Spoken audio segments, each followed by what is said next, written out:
April 16th, 1945.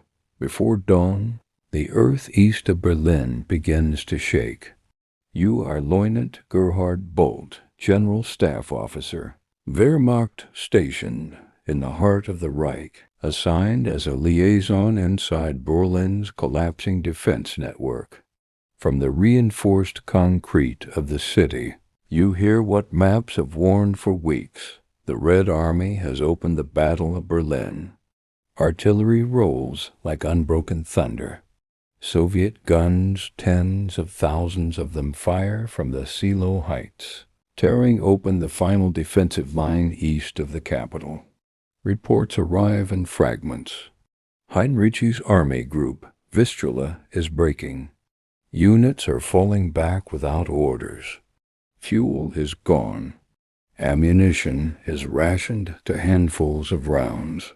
You mark positions on a map already out of date, knowing the ink cannot keep pace with reality. Inside Berlin, the air smells of damp concrete, coal smoke, and fear. Civilians crowd cellars. Volkssturm men, old veterans, and boys stand at street corners with Panzerfausts, staring east. You pass burned-out trams and shattered facades as messengers run with orders that no longer matter. The city is still the capital on paper. In truth, it is already encircled in all but name. By April 19th, Soviet spearheads break through Silo. You receive confirmation. Marshal Zhukov is advancing on the Oder approaches. Konev pushes from the south. Two fronts race to Berlin. Telephone lines crackle, then die. Couriers replace wires. Every hour, the ring tightens. On April 20th, Hitler's birthday, Soviet artillery reaches the city itself. Shells land in government districts. You are ordered below ground, into the complex, beneath the Reich Chancellery, the Vorbunker. The descent feels like entering a tomb. Low ceilings, stale air, electric light that hums and flickers. Maps cover the walls, crowded with unit symbols that no longer exist. Briefings continue as if structure can impose order. Numbers are recited. Divisions are moved with pens. You hear promises of counterattacks that cannot be assembled. Outside, the city burns. Inside, the language of victory persists. The gap between words and facts becomes unbearable. You note the dates, the units, the silence, where replies should be. By April 22nd, the truth breaks through even the bunker's walls. An operational conference collapses into rage when it becomes clear there are no reserves. The eastern approaches are lost. Berlin is surrounded. You stand there, uniform pressed, listening to commands that can no longer move men. In corridors, officers whisper. Some speak of escape routes to the west. Others stare at the floor. That night, Soviet flares bloom over the city. Street fighting begins at the outskirts. Tanks grind forward. Infantry close behind. You hear the impact of heavy shells overhead, closer, now measured, relentless. The capital of Nazi Germany has become a battlefield, and you are trapped at its center, watching a war end not with surrender, but with annihilation still unfolding. The walls tremble from shelling, and the tremor never fully stops. April 23, 1945. In the bunker, time loses meaning. There is no daylight, only schedules and reports. You, Lieutenant Gerhard Bolt, move between rooms carrying orders that shrink with each retelling. Soviet forces have crossed the Spree. Entire districts, Lichtenberg, Köpenick, are gone. The radio brings fragments of reality, clipped and urgent, then dissolves into static. Above ground, Berlin is no longer a city, but a series of isolated strongpoints. German units fight street by street with what remains: MG-42s, Panzerfaust, a few assault guns without fuel to reposition. Soviet tanks advance cautiously, hulls scarred. Infantry pressed close to their sides to avoid ambush. You picture the fighting from the reports: grenades bouncing down stairwells, cellars flooded with smoke, orders shouted through walls already collapsing. In the bunker, the atmosphere grows brittle. Senior officers argue in low voices. Messages from the front are delayed, then cease. You note the words used now: holding, local success, temporary setback. No one says breakthrough, though everyone knows it has happened. The maps are changed again, pins pushed closer to the city center. Each movement feels dishonest.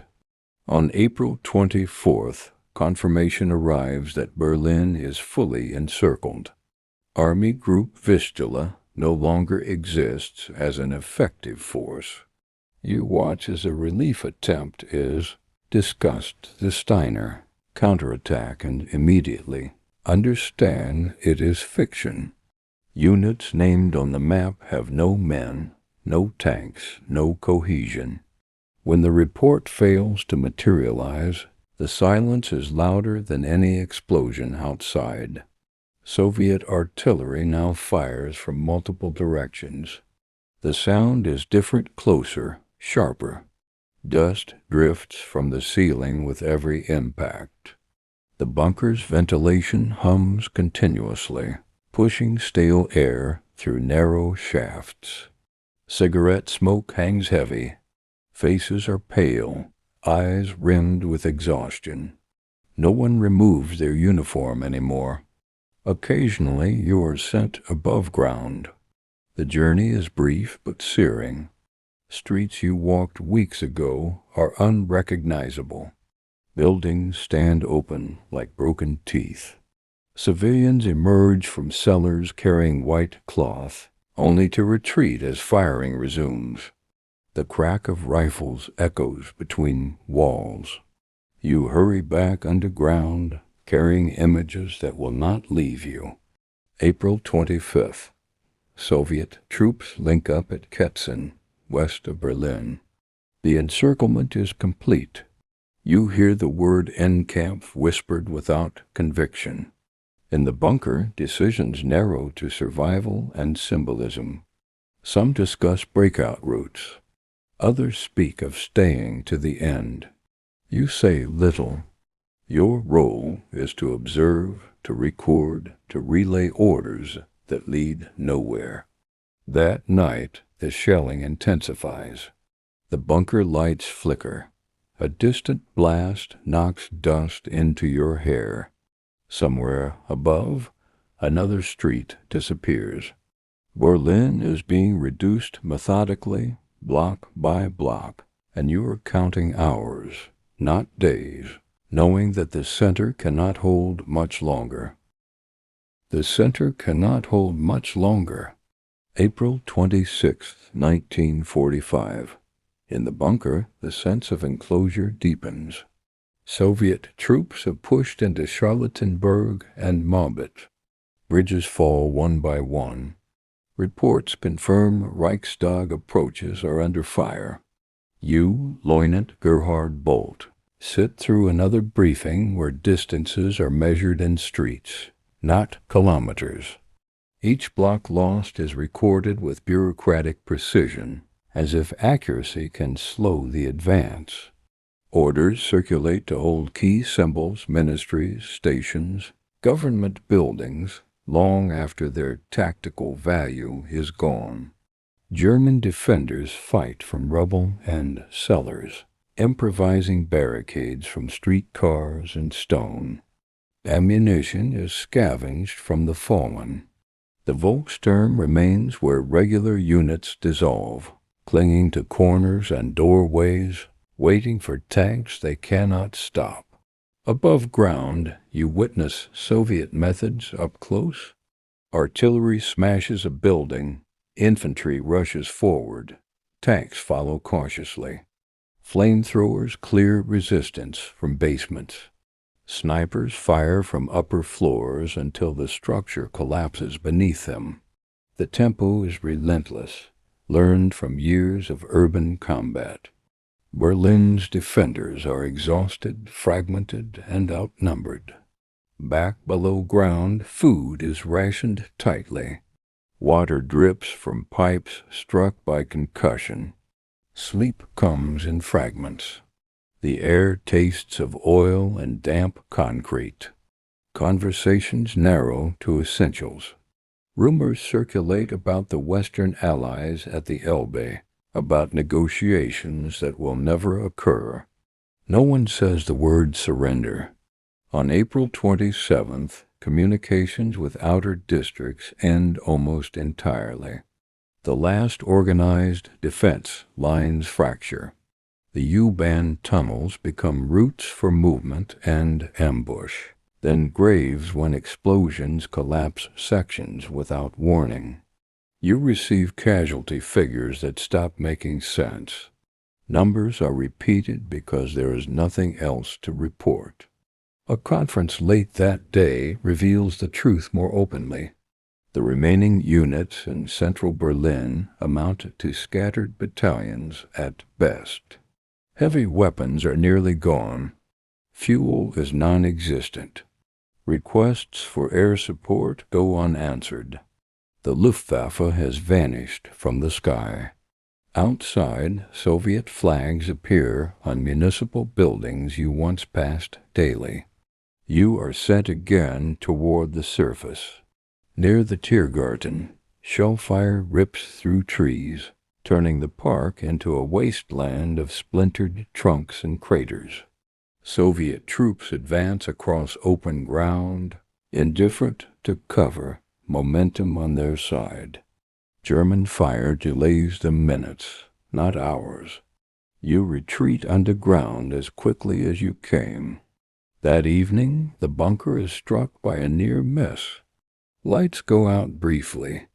Dust fills the corridors. When the generators restart, faces emerge from the darkness, drawn and hollow. It is clear now that the city's fall is a matter of time measured in hours. Yet orders still circulate. Positions are still assigned. The machinery of command continues, even as its purpose evaporates. The defensive lines on the map are now little more than memory. April 28, 1945. Soviet. Artillery focuses on the government quarter. The shelling is deliberate, systematic, stripping the last symbols of authority from the surface of Berlin. You, Leutnant Gerhard Bolt, feel each detonation through the soles of your boots. The bunker shudders but holds for now. Word spreads underground of what is happening above. The Reichstag is under direct assault. Soviet infantry crosses the Moltkebrück under fire, leaving bodies on the span, then pressing forward without pause. The sound of battle changes again, shorter bursts of gunfire, sharper explosions, the echo of fighting inside massive stone structures. The war has arrived at its final stage. Inside the bunker, morale fractures. Some officers burn documents. Others compose last messages.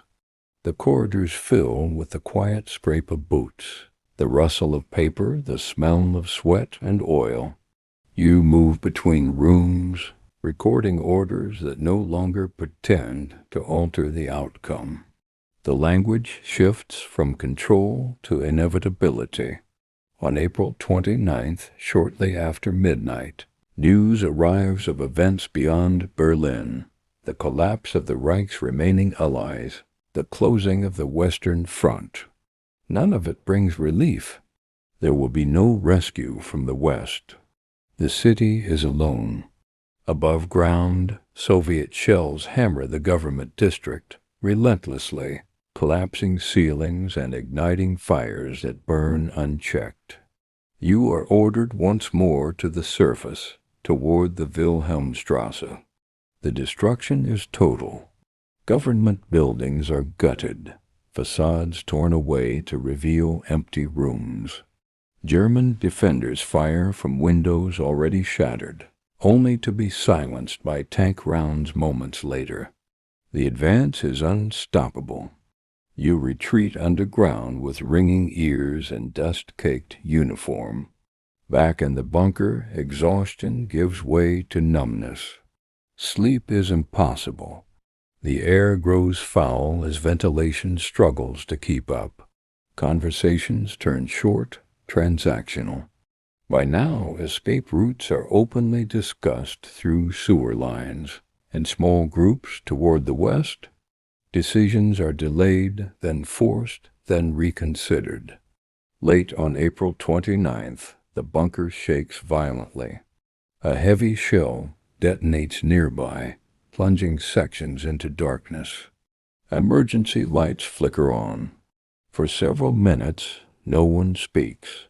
The silence is broken only by distant gunfire and the constant rumble of artillery. When voices return, they are subdued, stripped of illusion. You understand now that the end is not approaching. It is already here, unfolding around you. The question is no longer whether Berlin will fall, but how many more lives will be consumed before the firing finally stops. The corridor disappears into darkness, and with it the last illusion of control. April 30th, 1945. In the bunker, the air was heavy and unmoving. Overnight, Soviet troops have pushed to the edges of the Reich Chancellery Garden. Machine gun fire rattles above your head, close enough now that individual bursts are distinguishable.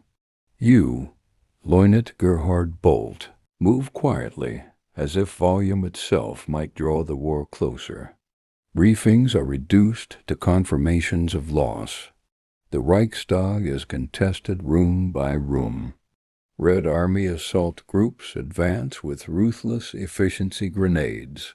Automatic fire, then silence. German resistance continues in pockets, disconnected and leaderless. Messages arrive that are already obsolete by the time they are spoken aloud. Inside the bunker, something irreversible occurs. Senior figures withdraw into smaller rooms. Guards are repositioned. Doors remain closed longer than usual. You are not invited inside, but the change in routine is unmistakable. Conversations drop to whispers. Faces avert their eyes. Decisions are being made that no longer concern strategy. By midday, shelling intensifies directly overhead. Concrete dust rains down with every impact. Cups rattle. Light fixtures sway. Then, abruptly, word spreads through the bunker, not shouted, not announced, but carried from mouth to mouth with a stunned restraint. Adolf Hitler is dead. The timing is precise. Early afternoon. Suicide. There is no reaction, at first only stillness. Some stare at the floor. Others sit down heavily, as if their bodies can no longer carry the weight.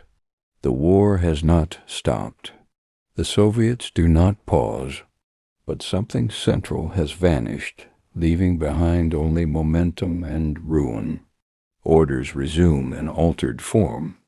Joseph Goebbels assumes nominal authority in Berlin.